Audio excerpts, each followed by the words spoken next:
Olá e bem-vindos! Sabe aquela frase? É preciso uma aldeia inteira para educar uma criança? Uhum, Pois é. Hoje a gente vai ver que não basta ter aldeia. Ela precisa conversar e trabalhar junto. exato. Vamos mergulhar num material que analisa exatamente isso. Por que os setores de saúde, educação e proteção social precisam andar de mãos dadas para garantir o futuro das crianças? É uma ótima analogia essa da aldeia. Né? A nossa missão aqui é destrinchar uma apresentação bem densa sobre o planejamento dessas plataformas e sair daqui entendendo por que essa orquestra é tão necessária. Porque a vida de uma criança é essa teia complexa. Não adianta o posto de saúde garantir as vacinas se em casa a criança não tem estímulo, sabe? Sim, Não adianta melhor pré-escola se a criança chega com fome. Cada setor cuida de um pedaço, mas a criança é uma só. inteira. Exato. A grande questão que o material coloca não é se a gente deve integrar, mas como fazer isso na prática, para que as crianças não só sobrevivam, mas floresçam de verdade. Perfeito. Então, para começar, por que essa insistência de que um setor sozinho não dá conta? Certo. O material começa explicando que o problema é a quantidade e a natureza dos riscos que as crianças enfrentam. E não são coisas isoladas, né? A ideia é que eles se acumulam. Exatamente. Uma coisa vai puxando a outra. Pense nisso como camadas de risco. O estudo os organiza de um jeito bem claro. E como seria? Temos os riscos. 1. Biológicos, como a desnutrição. Depois, os psicológicos, e aqui entra um ponto crucial, a depressão materna. Que às vezes passa batido. Totalmente. E claro, os sociais, como a pobreza ou uma creche de baixa qualidade. Mas a análise vai além, e essa é a parte que eu acho mais inteligente. Que é a diferença entre o que está perto e o que está longe da criança. Isso. Eles chamam de riscos proximais e distais. Os proximais são os que acontecem ali, dentro de casa. Um cuidado inadequado, falta de brincadeira. O dia a dia. O dia a dia. Já os distais são os que parecem longe, mas batem forte na vida da família. Por exemplo, a ausência de uma política de licença-paternidade. Ah, entendi. Isso é uma decisão política distal, mas que afeta diretamente o tempo e a qualidade da interação daquele pai com o bebê. Ambos os níveis, sabe? O micro e o macro. É um efeito dominó. Um médico no posto de saúde identifica a desnutrição, que é o risco biológico, mas ele não resolve a falta da licença paternidade, que é o risco distal, que pode estar gerando estresse na mãe. É o efeito dominó perfeito. E é por isso que a coordenação não é um luxo, seria bom se tivesse. É a única maneira lógica de abordar um problema que é interligado por natureza. Ok, o cenário de riscos é complexo.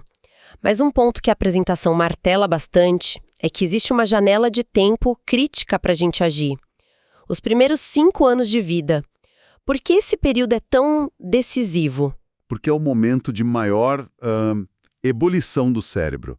A arquitetura cerebral está sendo construída a uma velocidade que nunca mais vai se repetir na vida. Uau! O material usa a imagem de que as vias para a saúde, para o aprendizado, para o comportamento, elas estão sendo pavimentadas nesse momento. A fundação. A fundação. Qualquer problema ali compromete o resto do edifício. É a fase em que o cérebro é mais plástico, mais moldável, tanto para o bem quanto para o mal. E falando de riscos nessa fase, o estudo menciona os mais conhecidos, como doenças, mas aponta para outros que a gente talvez não dê tanta importância. Sim, e esses são os que exigem esse olhar de vários setores. Um deles é a depressão materna, que a gente já citou, o outro é a falta de estímulo psicossocial. Esse nome é técnico. É um nome técnico, mas a ideia é simples e muito poderosa. Seria basicamente falta de brincadeira. De conversa. Exatamente. É a criança não ter acesso a interações ricas que estimulem a linguagem, a curiosidade. É a ausência do cadê o neném? Achou? Entendi. Sem essa nutrição afetiva e cognitiva, mesmo uma criança saudável fisicamente pode ter seu potencial freado. E isso não é um problema só da educação, é da saúde, é da proteção social. E o estudo também diz que alguns riscos não têm hora para acabar, como a falta de apoio aos pais. Isso me fez pensar, o que significa exatamente falta de apoio parental? Não é só ensinar a dar banho, imagino. De jeito nenhum. A apresentação detalha isso muito bem. O apoio parental vai muito além do conhecimento técnico. Certo. Envolve, por exemplo, ensinar os pais a lerem os sinais do bebê, a responderem com sensibilidade. Envolve expressar afeto e ajudar a criança a aprender a receber e retribuir esse afeto. É mais sobre o lado emocional, então. E também prático, mas de outro jeito. Talvez o ponto mais fundamental seja o manejo positivo do comportamento.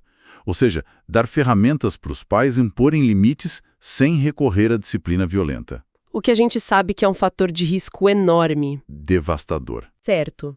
Então, se os problemas vêm de todos os lados e se acumulam, a solução precisa ser... Multifacetada. O material argumenta que cada setor tem um papel. A saúde cuida da gestação, a educação entra com a pré-escola, mas a mágica está na conexão. E tem uma frase no estudo que resume tudo. É quase um mantra. Uma criança que vai para a escola com fome não consegue aprender. Simples e direto. É a prova de que o melhor sistema educacional do mundo não vale nada se a criança não tiver o básico. O sucesso de um setor depende do trabalho do outro. Eles não são ilhas. E essa lógica nos leva a pensar nos alvos das ações. Porque não é só a criança que precisa de ajuda, certo? Perfeito. A análise mostra que as intervenções podem ter focos diferentes. Existe o foco direto na criança, como um programa de leitura na creche. Existe o foco no cuidador, como tratar a depressão de uma mãe ou de um pai, o que melhora o ambiente para a criança. E existe a abordagem que o material aponta como a mais potente de todas. Que seria? As abordagens de 2 gerações. 2 gerações. Isso me soa como algo que ataca o problema em 2 frentes ao mesmo tempo, é por aí? Exatamente por aí.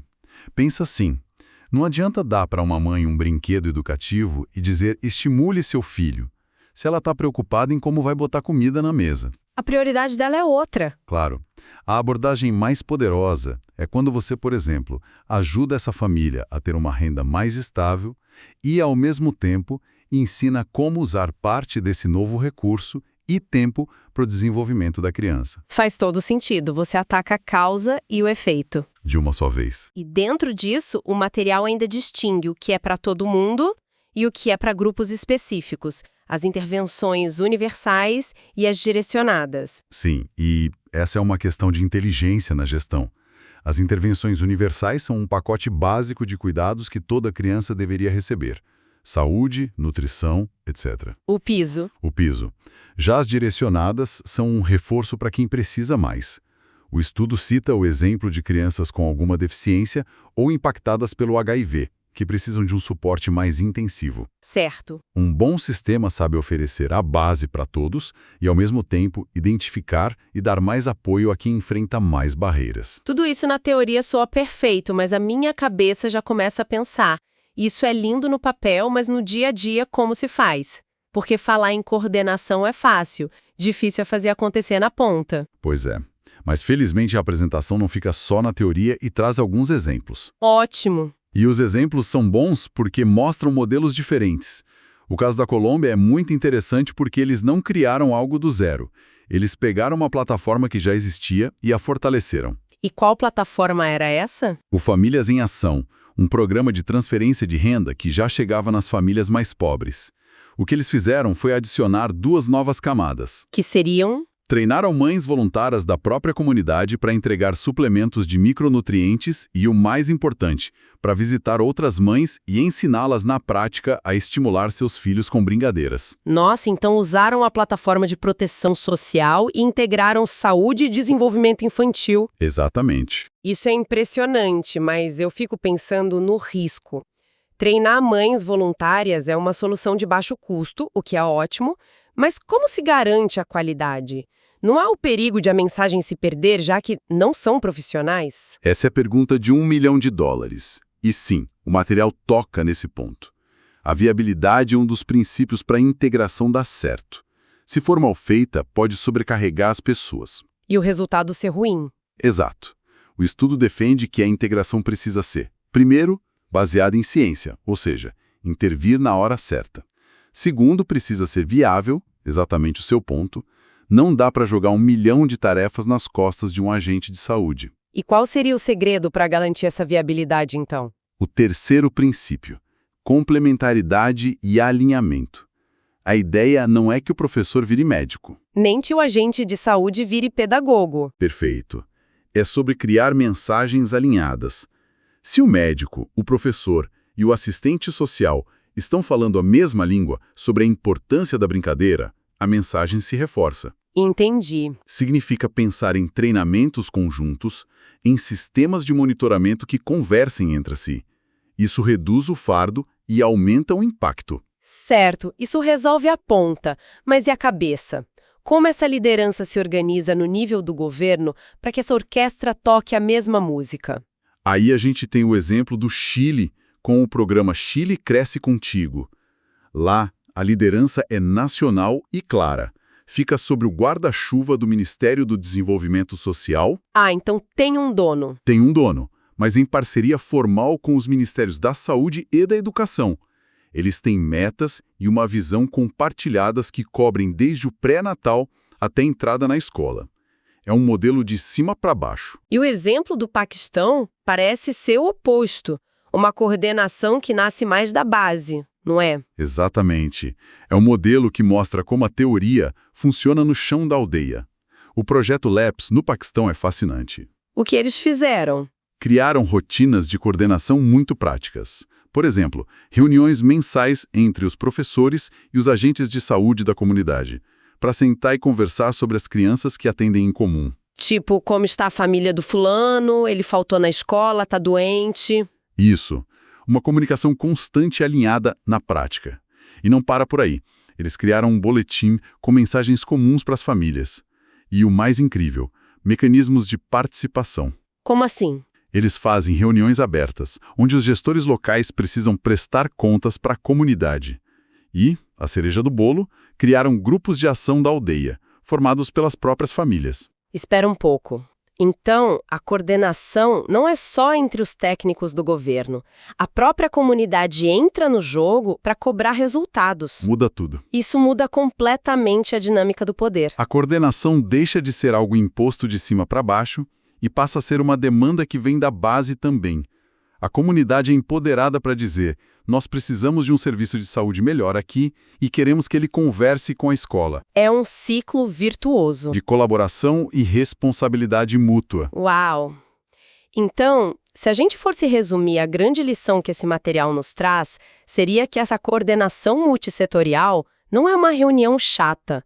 É um ecossistema vivo que vai desde o ministro no Chile até a mãe voluntária na Colômbia. Perfeitamente colocado. E a chave não é inventar a roda, mas sim conectar as engrenagens que já existem. É isso. E a reflexão final que a apresentação propõe é quase um checklist para qualquer gestor. Antes de criar um programa novo, pare e mapeie o terreno. Certo. Quais serviços já existem? Quem está entregando? Onde estão as sobreposições e, mais importante, onde estão as lacunas? Como podemos fortalecer e conectar essas peças? A nossa análise hoje focou muito em governos, em profissionais da ponta, que são os atores que o material destaca. Mas isso me deixa com uma pulga atrás da orelha. Diga. Se a gente pensar naquele conceito de riscos distais, que pode incluir as políticas de uma empresa, qual seria o papel do setor privado nesse ecossistema de cuidado? Como políticas de licença parental estendida, de flexibilidade ou até creches poderiam ser integradas nessa visão multissetorial? Fica a reflexão.